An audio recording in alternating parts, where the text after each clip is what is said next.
Hello everyone, कैसे हैं आप सब। स्वागत है। मेरा नाम सिद्धार्थ है।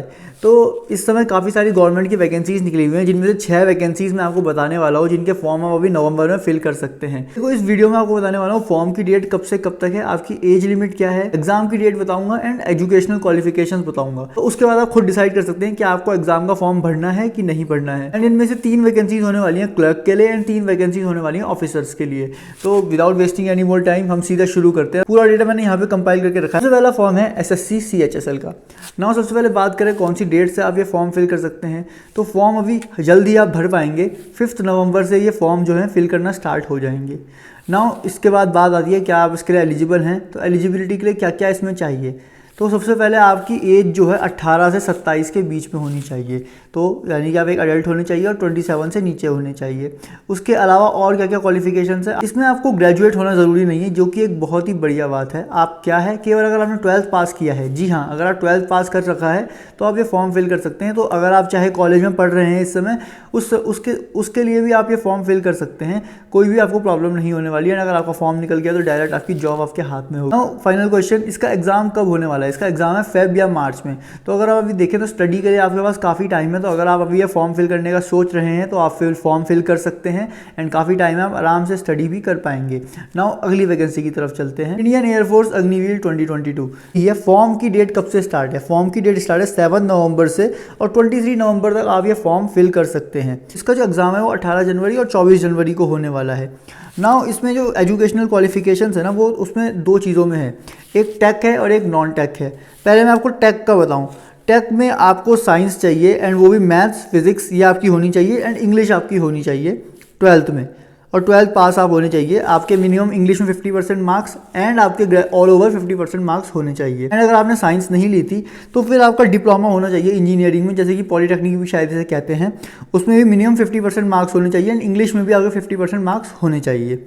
नाउ नॉन टेक बैकग्राउंड की बात करें तो 12th pass with English 50%। Okay, तो 50% अगर आपकी है तो आप इस फॉर्म को फिल कर सकते हैं। एंड अगर एज लिमिट की बात करें तो ये थोड़ा मतलब कम छोटी उम्र के बच्चों के लिए, मतलब अगर आप कॉलेज में हैं तो अभी आप शायद फिल कर पाएंगे कि नहीं कर पाएंगे। मैं आपको पहले एज लिमिट बता देता हूँ। इसकी एज लिमिट है 17.5 से 21 ईयर्स। 17.5 सुनने में काफ़ी वो लग रहा है ना, अजीब सा।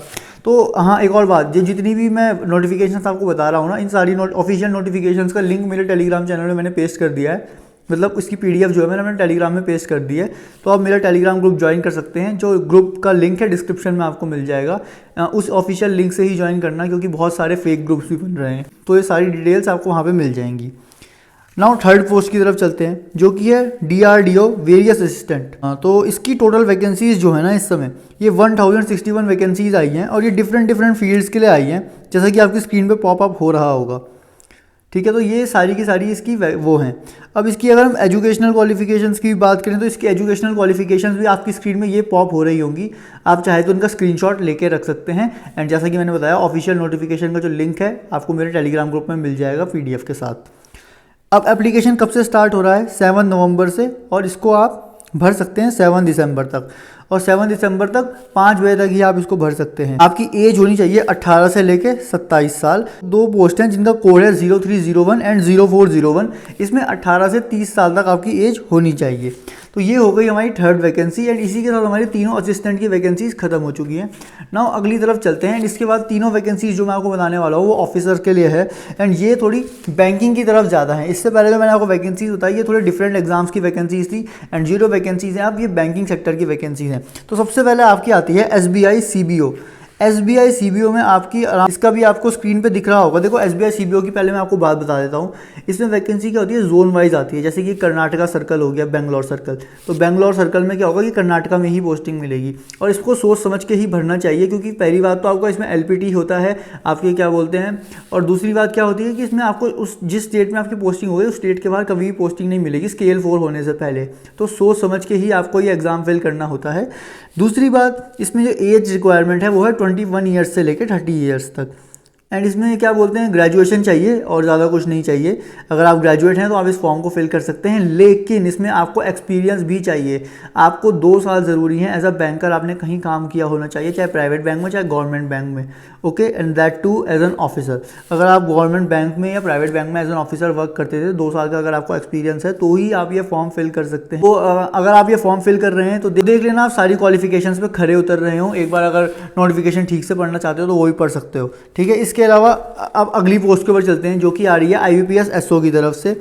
नाउ IBPS PO तो आप लोगों ने सुना होगा, आप सोच रहे होंगे IBPS SO क्या है। IBPS SO होता है स्पेशलिस्ट ऑफिसर, मतलब वो स्पेशल ऑफिसर होते हैं। देखो ये पोस्ट की अगर मैं बात करूँ तो काफ़ी अच्छी पोस्ट होती है। बेसिकली आपका ये टेक्निकल फील्ड हो गया, टेक्निकल फील्ड होता है। मैं इसमें भी आपको बता देता हूँ, इसकी जो फॉर्म फिल करने की डेट है ये आपकी 1 नवंबर से 21 नवंबर तक है। जो प्रीलिम्स एग्जाम है वो 24 दिसंबर और 31 दिसंबर को आपको होने वाला है, एंड आपका मेंस आपको 29 जनवरी को होगा। इसमें जो एज लिमिट है वो 20 से 30 ईयर्स है। वैकेंसीज इसमें 700 प्लस आपकी आई हैं। जो आपकी एजुकेशनल क्वालिफिकेशंस हैं वो आपकी इंजीनियरिंग है। अगर आप IT सेक्टर को फील्ड चूज करना चाहते हो, इंजीनियरिंग या फिर पोस्ट ग्रेजुएट डिप्लोमा आपका होना चाहिए, और या फिर आपका एक DOE-ACC का कोर्स आपका होना चाहिए, तो आप ये IT सेक्टर को IT में इसको अप्लाई कर सकते हैं। इसके अलावा AFO की पोस्ट है, उसकी भी आपकी जो एजुकेशनल क्वालिफिकेशन है वो आपकी स्क्रीन पर यहाँ पर ये पॉप हो रही होंगी। तो ये है, अपनी एजुकेशन क्वालिफिकेशन वगैरह सब कुछ देख लेना। अगर आप एलिजिबल हैं तो आप इस फॉर्म को बिल्कुल फिल कर सकते हैं। ये काफ़ी बढ़िया पोस्ट होती है तो इसको ज़रूर फिल कीजिएगा अगर आप एलिजिबल हैं। नाउ अपनी फाइनल पोस्ट की तरफ चलते हैं, जो कि होने वाली है national housing bank assistant manager की पोस्ट। इसमें जो आपका एग्जाम फिलिंग की डेट है वो 29 अक्टूबर से 18 नवंबर तक है। इसमें एक खास बात मैं आपको बताऊं, केवल एक ही एग्ज़ाम है और इंटरव्यू होने वाला है, तो प्रीलिम्स मेंस का कोई चक्कर ही नहीं, सिर्फ एक एग्ज़ाम दो और इंटरव्यू दो, ठीक है यार। इसमें वैकेंसीज़ काफ़ी कम है, मतलब जनरल की वैकेंसीज़ तो केवल 11 ही आई हैं और 16 वैकेंसीज इसमें हैं। एज की बात करें 21 ईयर से 30 ईयर्स तक एज है। लेकिन इसमें जैसे RBI ग्रेड बी और NABARD में होता है कि आपको ग्रेजुएशन में 60% चाहिए, तो अगर आपकी ग्रेजुएशन में 60% है तो आप इस एग्ज़ाम को फिल कर सकते हैं, या फिर अगर आपकी पोस्ट ग्रेजुएशन में 55% है तो आप ये एग्ज़ाम फिल कर सकते हैं। लेकिन वैकेंसीज बहुत कम है, आप सोच समझ के देख लीजिएगा। अगर आपको लगता है प्रिपरेशन अच्छी है तो आप इसको फिल कर सकते हैं। नाउ ये सब तो हो गई बातें। अब बात करें कि आपको इन पोस्ट के लिए अप्लाई करना चाहिए, जितनी पोस्ट मैंने आपको बताई, तो देखो पूरा आपके ऊपर है, आपकी प्रिपरेशन के ऊपर है। आप एक बार नोटिफिकेशंस चेक कीजिए, नोटिफिकेशंस जो है मैंने टेलीग्राम ग्रुप में डाल दी हैं, पूरा ढंग से नोटिफिकेशन को पढ़िए, अच्छी तरह पढ़िए। अगर आपको लगता है कि हाँ ये चीज़ें मैं कर सकता हूँ तो कोई बुराई नहीं है करने में। अपनी एजुकेशनल क्वालिफिकेशन वगैरह हर तरीके से देख लेना, मैंने ठीक से बता ही दिया है। फिर भी एक बार नोटिफिकेशंस को रेफर कर सकते हो, टेलीग्राम ग्रुप में सारी की सारी चीज़ें पेस्टेड हो रखी हैं। तो इस वीडियो में फिलहाल आप लोगों से इतनी ही बात करनी थी। मैं मिलूंगा आपसे अगली वीडियो में, तब तक के लिए मुझे पता इन्हें हो रही है टेंशन, मुझे क्यों इन्हें हो गई ऑब्सेशन, बस चाहिए इन्हें थोड़ी अटेंशन, पर करूँ ना स्टोरी पे मेंशन।